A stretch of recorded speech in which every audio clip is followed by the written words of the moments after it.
Hey everyone, I'm here to introduce a project called Bump. Bump is an AI-powered changelog generator and hoster that you can self-host. So yeah, it's called Bump because you like bump versions. I don't know if that was a good name or not, but I thought it was pretty fun. But this is for not just for developers to generate their changelogs, it's also for your end users to view your changelogs in a nice, beautiful, simple UI. So here's an example of what your end user will see as soon as they open up the website. And right now there's nothing on the website. And this is how it will look the moment you open it up. To get into admin, you'll just enter the admin that you configured in your environment variables. Later in the future, we want to have a way to dynamically create these, but right now, since it's self-hostable, environment variable is pretty simple. So after entering password, you'll be brought to admin. There's no repository connected right now. I already pre-configured some settings, but here's some settings to configure how the user side looks, such as your app name, the company name, URL, logo, certain links, etc. Here's changelogs, and here's creating new releases, but we have to connect a new repository first.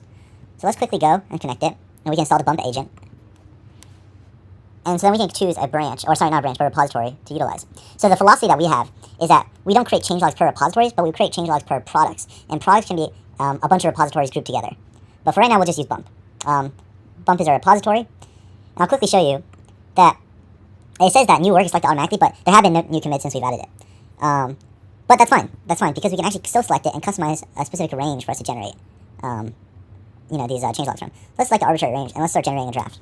And so this will be delegated to a worker, and it will start work on it. This polls every couple seconds, just to get the up-to-date state of this workflow. But you can leave when it's uploading and generating.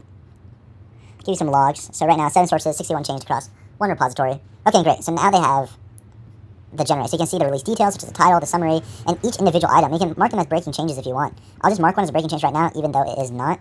But I would still recommend you to read over it, and you add your version, and you can set a release date. So I'll set it for 3rd. Cool. Cool, there we go. And now, when your users load in, they'll see this. And they can also click read more if they want to share this specific release. But yeah. Another thing is, if we merge these pull requests into Bump, so these are just some simple fixes, as like an example.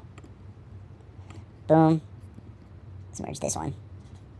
Bruh. Okay, well, there's a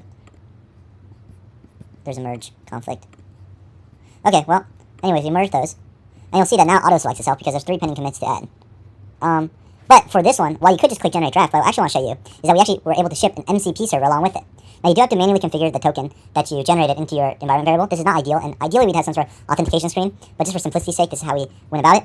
And we can say, hey codex, can you use the Bump MCP server to generate the new changelog for the commits, the newest commits for the Bump repo? And so what this will do, so it'll call list changelog candidates. It has a bunch of different, it really has a bunch of different capabilities and tools that can call. But this just makes it very developer friendly. Everyone lives in their agents now, lives vicariously through their agents. So now, it's generating a changelog, and you'll see, if you go to changelogs, you can see clear release navigation is a draft. Okay, so I finished generating already. Wow, that's fast. Generating a changelog. Hey, take a look over it. If it looks good, release with tag 2.0. Let's do that. So now we'll go ahead and check it. Let's see how it is. Publishing the changelog. Okay, cool. And it published and released it. So you can see it's now been published. If we go back to the site, we'll see, hey, look, there's a new release. So yeah, so those are some pretty simple things. There's a lot of things that I would add. But for right now, I think this is a really good experiment on what a AI-powered changelog could be, especially with that new MCP integration, which I think would be really useful for any developers. But I hope I'm not missing any other details. You can give it a try yourself. If you have any questions about the environment variables or anything like that, just let me know.